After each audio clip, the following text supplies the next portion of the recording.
as you would see, I would urge you to have a look at it.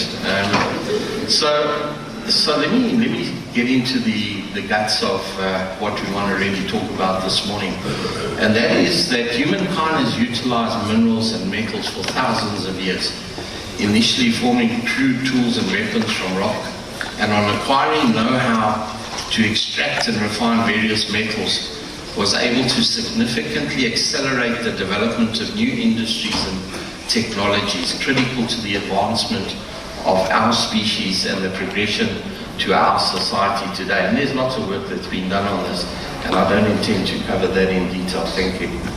Without the metals and minerals produced by the mining industry, development and advancement, innovation and progress would not be possible. The advancement and development of human society has historically occurred in phases of sudden change and societal upheaval, primarily in response to a changing environment or technological breakthrough.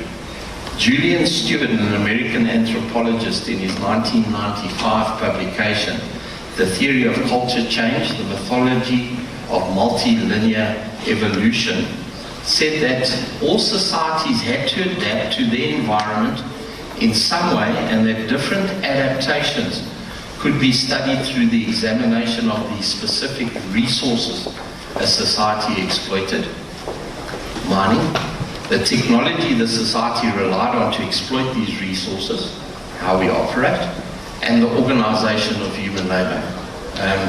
He further argued that different environments and technologies would require different kinds of adaptations, and that as the resource base or technology changed, so too would a culture.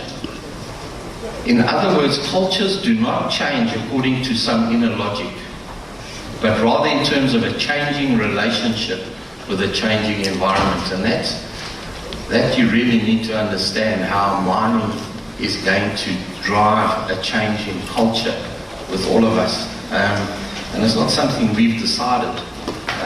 The environment has decided for us that we need to change.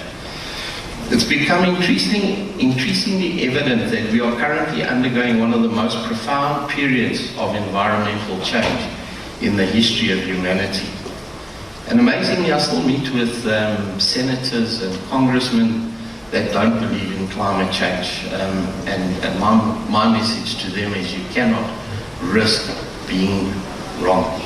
With the pace of change accelerating and with disruptions becoming ever more frequent, requiring transformation of society and the world economy at an unprecedented scale and pace, as an entrepreneurial organization competing for value-accretive growth on a global playing field and in a constantly changing macro and operating environment at Sibanya, we've had to strategically be aware, deliberate and innovate to optimize our sustained relevance and ensure we are appropriately positioned for continued delivery of shared value for all stakeholders.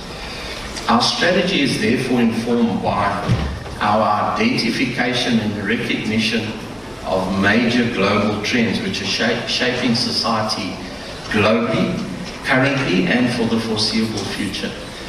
Now the slide that you see should only have really come up now, but it's good you've had time to read it. And it's about what we call the grey elephants. These are highly probable, high impact, yet often ignored forces, which we call grey elephants. Some of you may refer to this similarly as a black swan type event. And COVID was a grey elephant.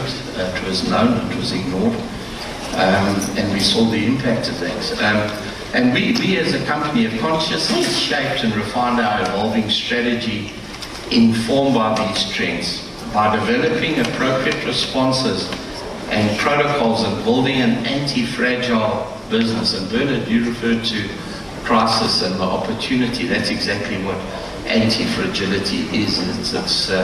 It's using and being prepared for these major disruptions and using it as an opportunity for stakeholders. So we're not only able to endure the possible impacts of these grey elephants, but are able to benefit from the opportunities for shared value creation that we expect will arise. While we've recently experienced the negative consequences of these global threats, including very severe operational disruptions due to extreme weather events, both in Montana and in northern Queensland, it's evident that the increasing social discontent due to factors of inequality and poverty here in South Africa are also real issues. And from our strategic positioning, I will elaborate on how we deal with those things. And we're not the only company